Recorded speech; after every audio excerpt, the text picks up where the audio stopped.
When trust shatters, even the most loving hearts can break beyond repair. What you're about to witness is the haunting story of Rita Madison, a woman whose life transformed from one of quiet dignity to unimaginable tragedy.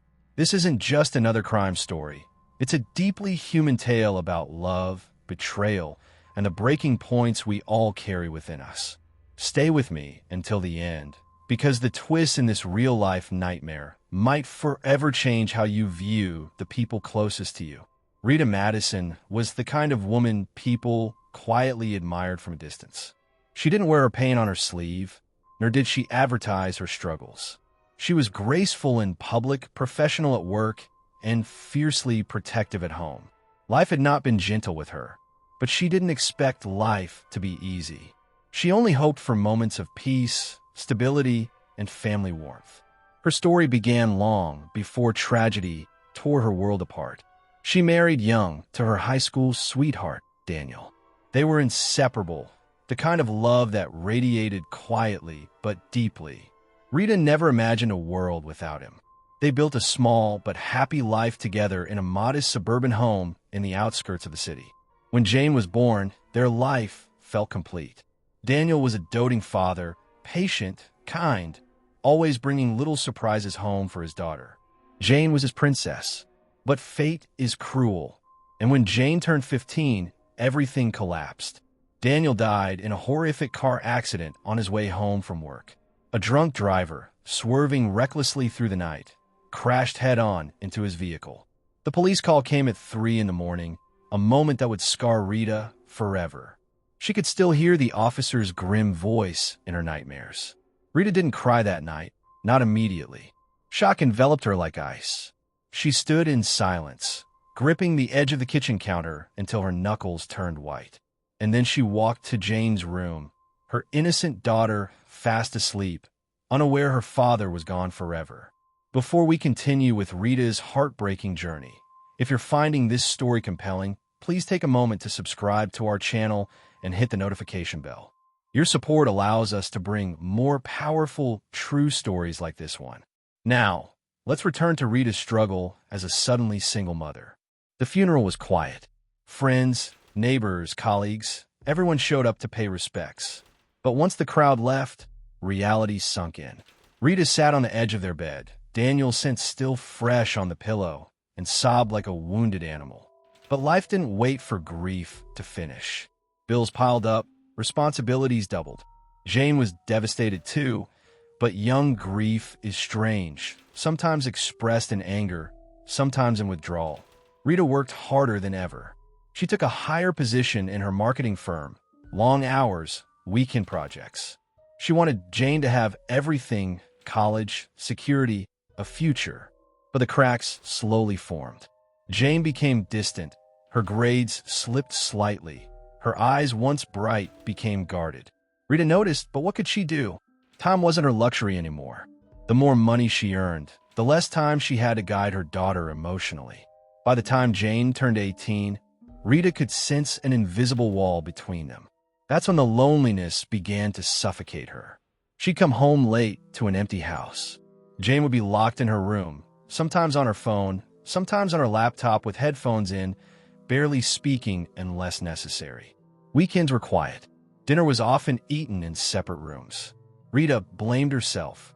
It was during one lonely weekend afternoon that fate intervened. Rita was walking through a nearby park, sipping coffee, just trying to ease the weight in her chest. She sat on a bench watching families play, mothers chasing toddlers, fathers laughing with their kids, scenes that made her chest ache. Then a man approached, looking for a seat. He was polite, casual. His name was Andrew Lewis. They exchanged pleasantries, nothing flirtatious, just lonely souls crossing paths. He was a remote IT consultant, divorced for a few years, no kids. He lived nearby, enjoyed walks in the park to clear his mind. Their conversations flowed easily. Over the next few weeks, they began seeing each other often. Coffee turned to dinners, dinners turned to long phone calls. Andrew had a calmness Rita hadn't felt in years. He listened without judgment. He understood loneliness. And, crucially, he was patient with Jane. Rita introduced them cautiously. Jane, surprisingly, wasn't resistant. Perhaps she saw how happy her mother was becoming. Perhaps she was indifferent. Either way, Jane didn't object. Andrew was smart. He never pushed boundaries. He respected Rita's parenting. He never acted like he was trying to replace Daniel. Months passed, trust grew, and then came the proposal, simple, heartfelt. They married in a small ceremony. No grand celebration, just family, a few friends, and a quiet promise for a new start. For the outside world, the Madison Lewis household was picturesque. Neighbors admired their neatly manicured garden, the gentle laughter often drifting through open windows, and the quiet comfort radiating from their modest suburban home. But the harsh truth behind closed doors was slowly, insidiously unraveling. The first months after the wedding passed with ease and serenity. Andrew settled seamlessly into Rita and Jane's lives, bringing a much-needed balance. Rita, content and finally feeling supported, could focus more intently on her career, earning promotions, recognition, and finally feeling validated again. Her trust in Andrew grew daily. He was always there, calm, patient, reliable. Rita believed her family was healing, but appearances often masked a hidden, darker reality. Andrew had always prided himself on self-control. His divorce years earlier had been amicable, nothing scandalous, just the quiet drifting apart of two people who realized they'd never truly connected. In his loneliness afterward, he'd learned to suppress certain urges, ignore temptations, and distract himself with work. He believed he had mastered himself, convinced that he would never cross a line. But Jane challenged every bit of Andrew's self-control. It began innocently enough. Andrew would be home working, glued to his laptop in the cozy corner office. Jane moved quietly around the house, attending her college classes online, sometimes wandering downstairs for snacks or a quick chat before vanishing upstairs again.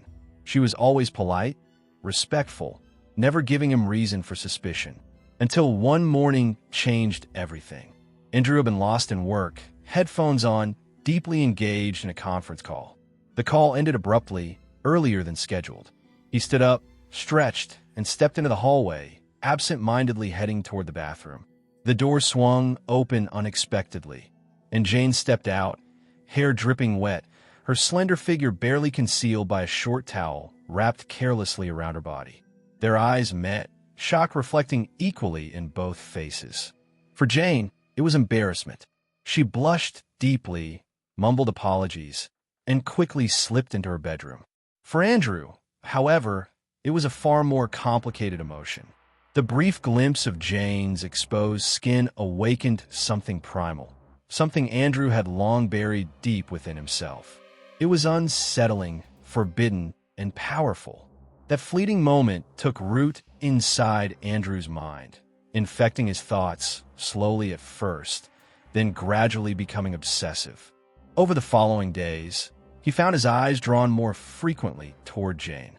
She was 18 now, undeniably beautiful, vibrant, youthful, traits that intensified his forbidden thoughts. Andrew wrestled internally, disgusted by his attraction, but unable to purge the persistent images from his mind. Jane, meanwhile, had her own secrets equally troubling, equally dark. Turning 18 had granted Jane more than just independence. It had given her access to a world she'd quietly desired, a world of money, attention, and physical validation. Jane had always been confident about her looks, and she knew exactly how to use them. But confidence alone wasn't enough. She craved more: financial freedom, independence from Rita's relentless scrutiny, and the exhilarating rush of attention from anonymous admirers. One whispered conversation with a friend had opened the door to a dangerous but tempting path: OnlyFans. At first, Jane had hesitated, but curiosity and desperation quickly overcame hesitation. She signed up under a pseudonym, posted a few teasing images, and quickly discovered how addictive the attention and the money could be. Subscribers poured in. Soon Jane's daring content escalated from flirtatious to explicit. She justified it privately. "It's my body, my choice, my life." But deep inside, a small part of her felt shame, secrecy becoming a heavy burden. And now, a troubling awareness of Andrew's gaze added fuel to a dark, tempting fire. Weeks passed, the tension between them growing silently yet relentlessly. They never spoke directly about the incident after the shower, but every interaction now carried a hidden weight. Andrew noticed Jane's clothes becoming subtly more provocative, shorter shorts, tighter tops, an almost deliberate display of casual sensuality. Jane noticed his lingering stares, the restrained hunger behind his polite facade. Then came the afternoon that shattered any remaining barriers between them. Andrew, searching distractedly for paperwork he'd misplaced, mindlessly walked to Jane's room. Knocking softly and hearing no answer, opened the door without thinking. The scene inside froze him in place. Jane sat on her bed, partially undressed, her phone set up on a tripod. She was mid-recording, posing seductively for the camera. Andrew stood stunned, speechless. Jane quickly grabbed her shirt, panic flooding her eyes. Andrew turned around awkwardly, ready to leave, his heart racing, his mind spinning. "Wait." Jane's voice trembled, desperate yet strangely commanding. "Please just wait outside. I'll explain." Minutes later, dressed again, Jane joined Andrew in the living room. A long, tense silence hung between them, thickening until Jane finally broke it. "It's just something I do privately for extra money," she admitted carefully, gauging his reaction. Andrew felt a surge of mixed emotions, anger, shock, confusion. He began pacing, voice shaking as he responded sharply. "Does your mother know about this?" "No, and you can't tell her," Jane pleaded instantly, fear flickering in her eyes. "She'd never understand. It's harmless, just videos, just me. Nobody knows it's me." Andrew shook his head, morally torn. His loyalty to Rita fought fiercely with something darker: temptation, fascination, and lustful curiosity. Jane watched carefully, reading the conflict in his expression, sensing an opportunity to shift the balance of power. Her voice softened, deliberately turning seductive, manipulative.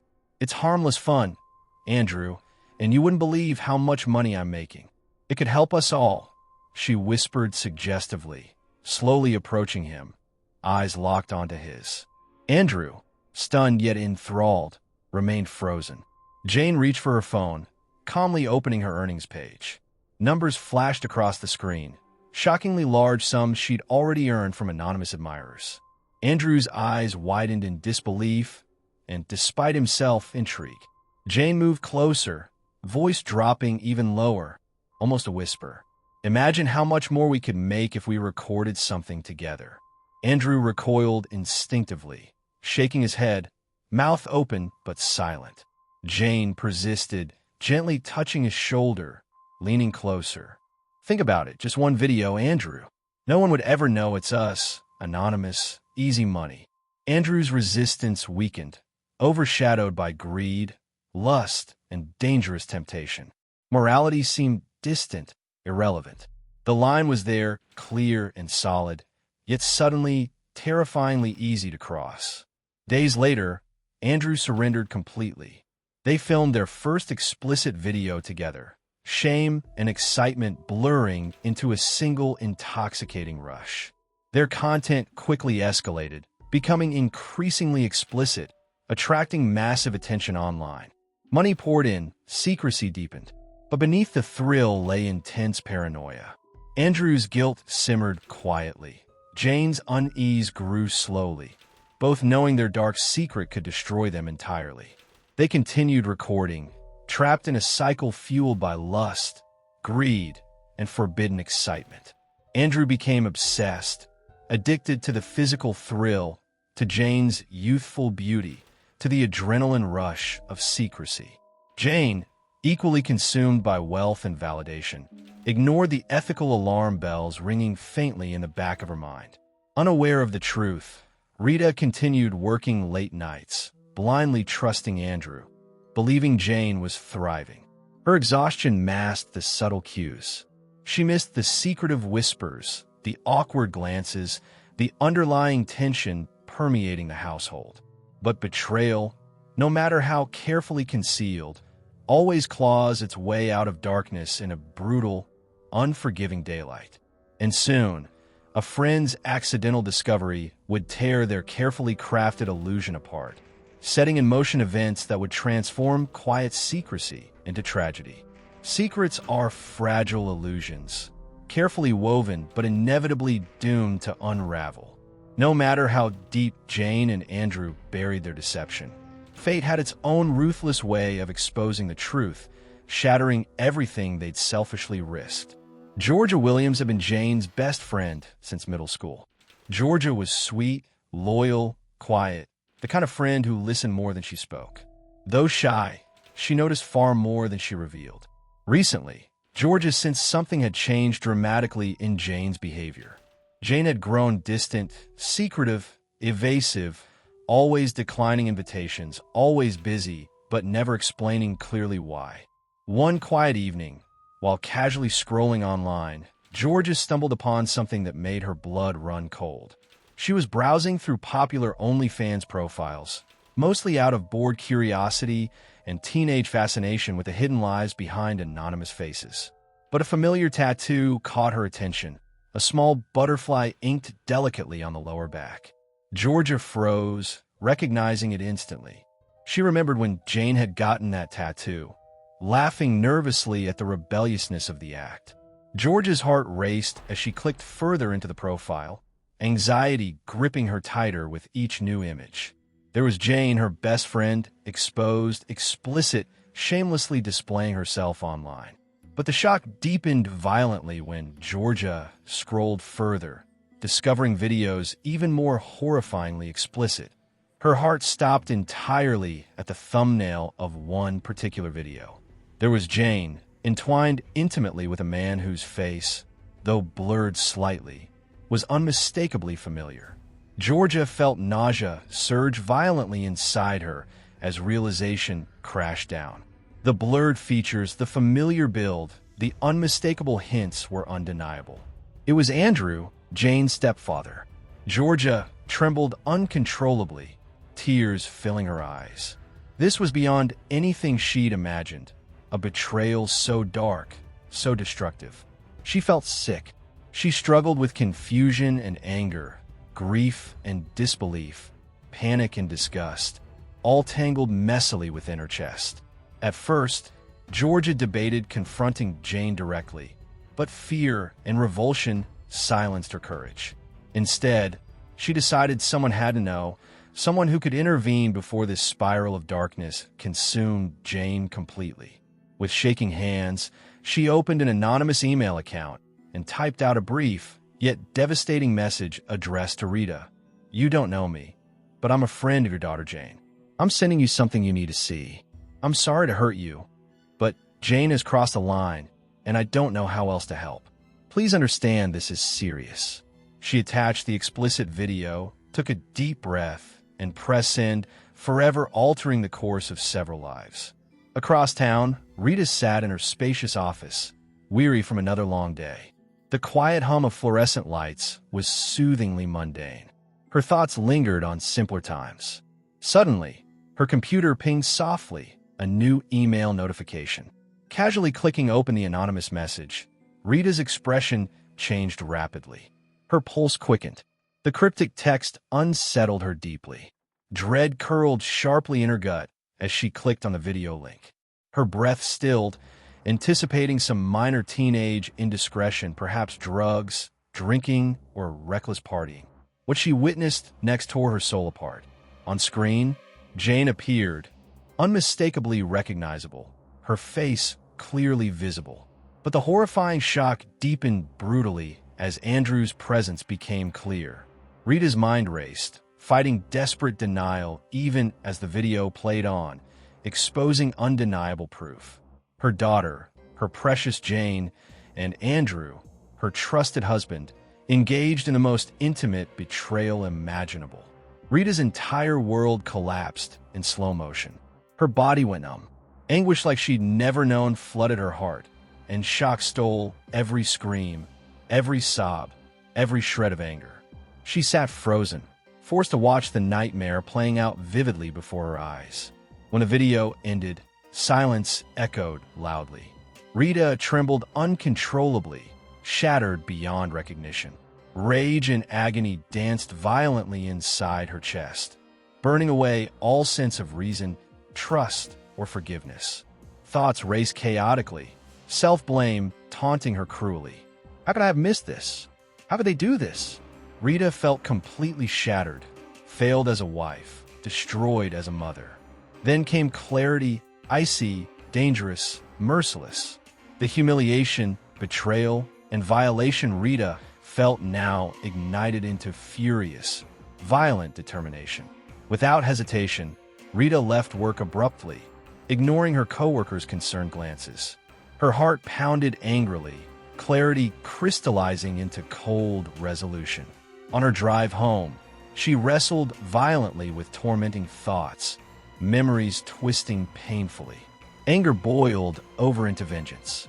Her rational mind screamed to stop, but grief and rage drowned out reason completely.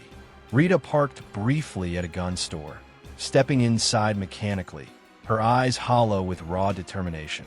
The sales attendant noticed her strange behavior, but said nothing. Minutes later, Rita walked out holding a handgun tightly concealed in her purse, her path now irreversible. Arriving home quietly, Rita saw Andrew's car parked innocently in the driveway. Her pulse raced dangerously, her thoughts sharpened violently. She stepped inside, moving silently upstairs toward Jane's room. The muffled voices drifting through the door confirmed Rita's worst fears once again. Rita hesitated briefly, breathing deeply. Then, fueled by rage, she kicked open Jane's bedroom door violently, startling Jane and Andrew, both half-naked, filming yet another explicit video.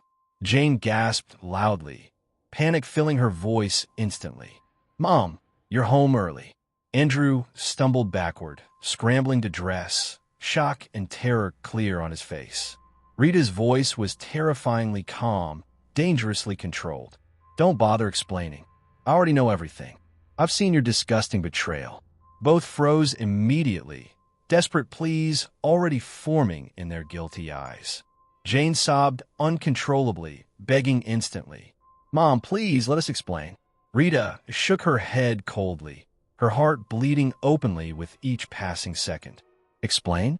There's nothing to explain. You've destroyed me." Andrew stepped forward cautiously, hands raised defensively. "Rita, please, it was a mistake. We lost control. It meant nothing." His desperate lies ignited Rita's fury. She reached into her purse swiftly, revealing the cold metallic gun, her hand trembling but resolved. "You've betrayed me in ways you can't imagine. There are consequences for choices like yours." Jane screamed hysterically, tears cascading uncontrollably. "Mom, I'm sorry. I'm so sorry. Please don't." Andrew backed away, frantically, panic surging. Rita turned the weapon toward him, eyes cold, voice shaking yet firm. "Andrew, you ruined everything beautiful we had. You destroyed our family. I trusted you, and you betrayed me." He opened his mouth to speak again, but Rita silenced him forever, pulling the trigger. A loud, sharp blast echoed through the room. Andrew crumbled instantly, lifeless on the floor, eyes wide in shock, disbelief.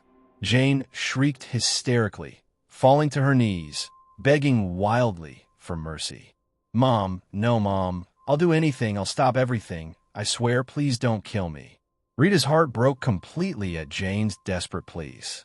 She hesitated, tears streaming down her face, yet her resolve unwavering. "Sweetheart, it's too late. You chose this. You made me into the monster you see now." Jane, driven by raw fear, lunged toward the door. But Rita, consumed by grief and vengeance, aimed steadily, firing 2 sharp shots. Jane collapsed to the floor, gasping weakly, eyes locked helplessly on her mother's tear-streaked face. Rita approached her dying daughter slowly, sinking on her knees, heartbroken. "I'm sorry, Jane. You left me no choice," she whispered gently, brushing her daughter's hair aside. Jane's eyes, filled with regret and sorrow, slowly faded into stillness. The silence afterward crushed Rita. Alone, broken, she sobbed beside the lifeless bodies of the family she once adored, destroyed by betrayal and vengeance. And then, trembling violently, Rita dialed the police, softly confessing her unimaginable crime. Their secrets had unraveled violently, leaving behind only devastation, bloodshed, and an unbearable burden of loss and guilt that Rita would carry until her final breath. The house was dead silent. Rita sat on the floor of Jane's bedroom, a room once decorated with innocent posters, childhood memories, and teenage dreams, now stained forever by blood, tragedy, and betrayal. The lifeless bodies of Andrew and Jane lay near her, frozen in their final moments of shock and fear. The air was suffocating, filled with the metallic scent of blood and the haunting echoes of Jane's last desperate cries for mercy. Rita's mind was numb, lost somewhere between heartbreak and horror. For several long minutes, she couldn't move. She just sat there, staring blankly at Jane's face, streaked with dried tears and terror. This was her child, her baby girl, a piece of her heart that she had carried, raised, loved with every fiber of her being, now dead by her own trembling hands. But even amidst her sobs, a hollow whisper inside her heart repeated, "She left me no choice." The gun sat heavily beside her, an object of irreversible consequence. Rita slowly reached for her phone with shaking hands. She didn't run, she didn't hide. There was no escape from this, not for what she had done. Her fingers hovered over the keypad before pressing the number slowly, 911. When the operator answered, Rita's voice was broken, raw beyond recognition. "This is Rita Madison," she whispered hoarsely. "I've killed my husband and my daughter. I need the police." The operator's stunned voice tried to ask questions, but Rita didn't hear. She dropped the phone, still crying silently, her body rocking slightly as if lost in a trance. Within minutes, flashing red and blue lights surrounded the once happy home. Officers stormed inside, guns drawn, expecting chaos or danger. But what they found left even the hardened detectives momentarily speechless. Rita was sitting cross-legged in a pool of blood, tears streaming down her hollow face, hands lifted weakly as if surrendering to the entire universe. The crime scene investigators were methodical, but their faces betrayed quiet horror. The video from Jane's OnlyFans, which Rita had left playing on her laptop beside her, explained everything. Detective Marshall, a veteran officer with decades of experience, later admitted that even he had never witnessed such a deeply disturbing and tragic case. "She didn't cry like a murderer," he told the press later. "She cried like a mother whose world was gone." Rita was handcuffed gently, no resistance, no fight, no anger. As she was led outside, neighbors gathered in droves, faces twisted with confusion and terror. Whispers raced through the air like wildfire. "Rita? She killed him? No, not her, no way. What happened inside that house?" The news spread across the city like a plague, headlines exploding. Suburban mother murders daughter and husband in chilling double homicide. OnlyFans scandal behind brutal family slaying. Mother claims betrayal pushed her over the edge. Social media platforms erupted in debates, some vilifying Rita as a cold-blooded murderer, others sympathizing with her unimaginable pain. But nothing could prepare anyone for the upcoming courtroom storm. The trial became one of the most talked-about cases in recent history. Courtrooms were packed daily, journalists, true crime enthusiasts, locals desperate for answers. Rita sat in the defendant's chair, a shadow of the woman she once was. Her face was pale, sunken, aged dramatically within weeks. Her eyes, though hollow, carried no hatred, only grief, only quiet surrender. Her defense attorney, Samuel Hayes, was experienced but emotionally affected by the case.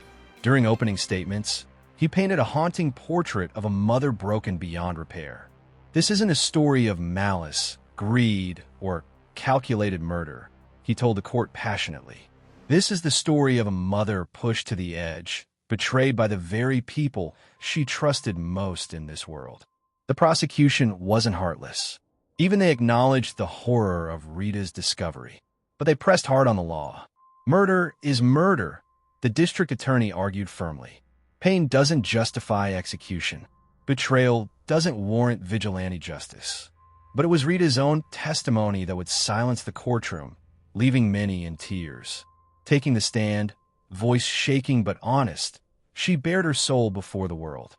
"I didn't plan this," she whispered, eyes focused on nothing. "I loved Jane more than life itself. Every sacrifice I made was for her. Every dream I built was for her future.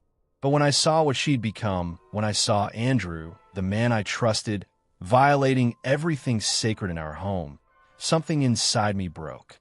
Her words painted vivid images of sleepless nights, endless work hours, sacrificing every piece of happiness for her family, only to be betrayed so cruelly.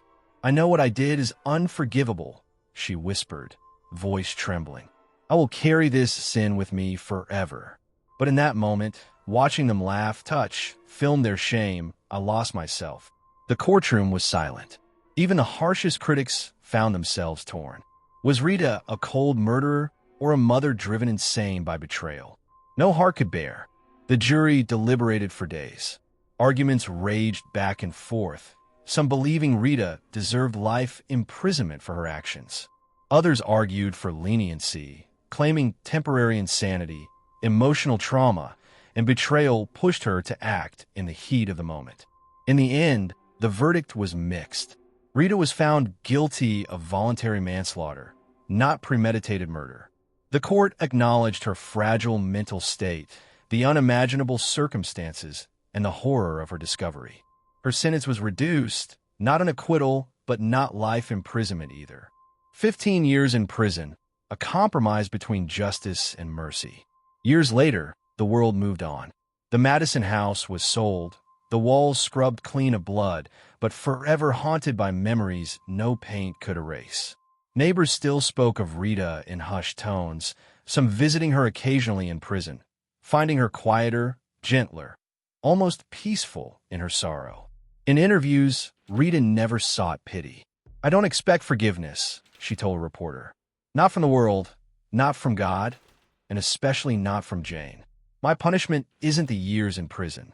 My punishment is waking up every single day, remembering that I failed as a mother." Her story became the subject of documentaries, podcasts, and endless debates about morality, betrayal, and the breaking point of human endurance. But for Rita, none of that mattered. Her life, once filled with dreams, family dinners, weekend laughter, was gone. She existed quietly now in a small cell with memories far more torturous than steel bars or prison walls. And perhaps in that solitude, she found the only justice left for a mother who had lost everything. Thank you for staying with me through this devastating story. If you found this narrative powerful, please subscribe to our channel now and activate notifications by clicking the bell icon. Your support helps us continue bringing these complex human stories to light. Stories that remind us how fragile our relationships truly are and how quickly our lives can change forever. Until next time, remember that sometimes the deepest tragedies begin with the smallest cracks in trust.